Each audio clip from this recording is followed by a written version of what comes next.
morning, children. Today two special days. Okay.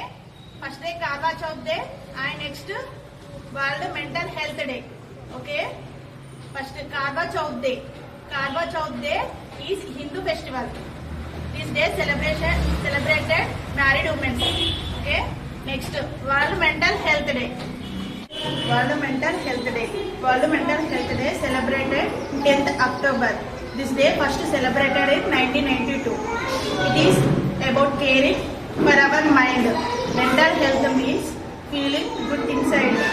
Most importantly, we need to do meditation, calm our mind. So it's necessary to eat good to improve our mental power. Meditation as well as yoga is also important. Thank you.